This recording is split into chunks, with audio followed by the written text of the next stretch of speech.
Welcome, ladies and gentlemen. Today I have MSA presidential candidate, Ms. Rukhsar. Nice to meet you, Ms. Rukhsar. Nice to meet you too. Basically, a lot of students wanted to get to know their candidates and hear from them. So now we wanted to ask you the question that's on everyone's mind, basically. The first question for every candidate, the most important question, if you are elected, basically. What do you promise to bring students this year if you're elected? Well, I'm the only candidate that has been a president for a club and society that is academically active, and it is a think tank at Monash University. I intend to create a platform where students are able to speak their minds and involved in the decision making at the university that affects both their time and their futures at this university. We need the students to be able to um, state their opinions, okay, when any decision is made. And that is what I want to enforce. Mm. That is the main purpose of your campaign this year. Yes. To enforce. So one of the things I got is basically communication and accountability in your campaign, basically.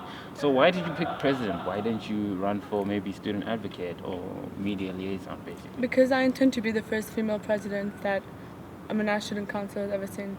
Oh, okay. I like the answer. It's an honest answer.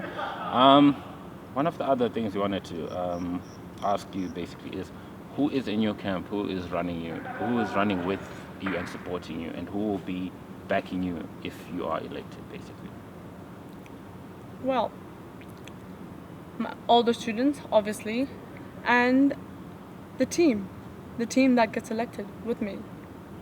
Yes, and we wanted to know like who has been instrumental in your campaign thus far, basically, in terms of maybe a society or. Yes, my society has been instrumental. However, I do not intend to use that platform only as part of my campaign. I have been campaigning to other platforms too. Yes. Oh, okay. One of the issues we are having with presidential candidates is the fact that when the list for SRC candidates were announced, basically, there were some gap holes that were obviously left blank, like no students, like media liaison, for example, there will be no media liaison who will be elected. It's a vacant position. And some students are being already elected because there's no one who's running against them because other people have been disqualified. We are basically holding all presidents, basically presidential candidates, accountable and responsible for the fact for those gaps, because we feel that students should basically be allowed to. I mean, we expect presidential candidates to have their team ready when they come through for elections, basically. So, how do you plan on filling in those gaps and working with SRC members who basically have already won, who have no pressure under that sense?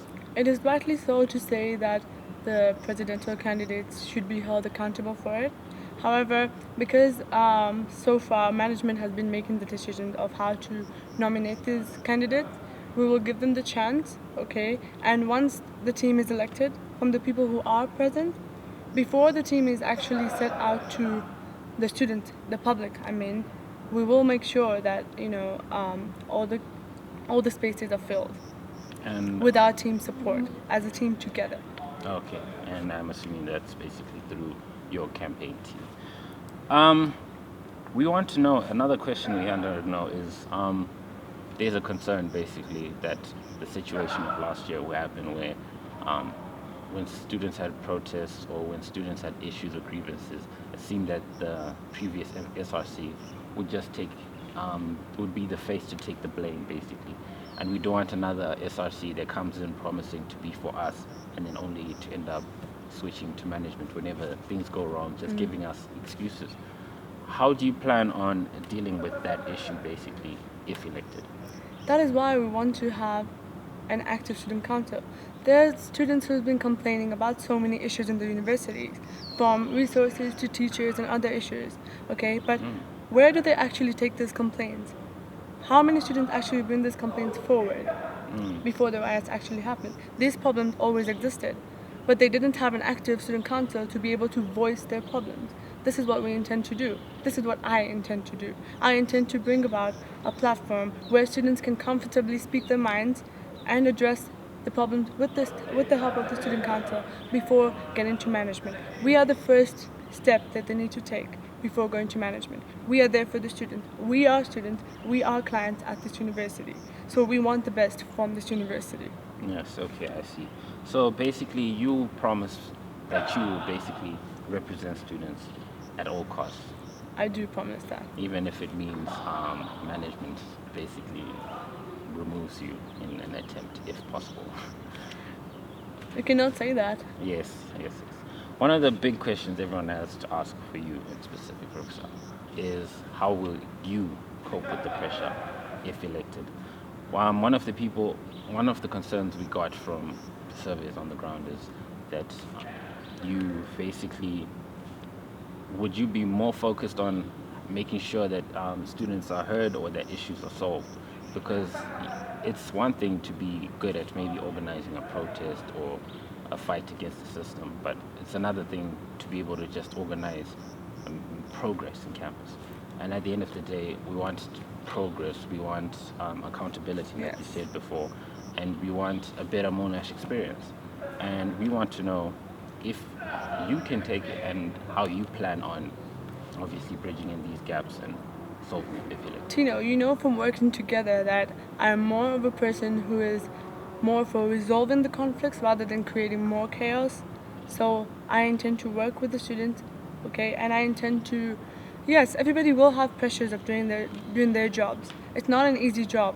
There will be a lot of pressures, but then that's why you also have a team. That's why you can also work alone. So I don't just rely on teamwork like alone. Okay, it doesn't limit my ability for working alone.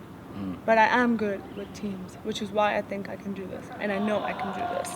Just right. like I did for Model United Nations. Model United Nations is a club that I founded, a club that I'm a president of. It's a club that has never been heard of at Monash, South Africa. We started from scratch. We started from the bottom. People here did not know what it means. And to create a platform like that, you need to be able to tell the students what exactly it is about for them to be involved in it.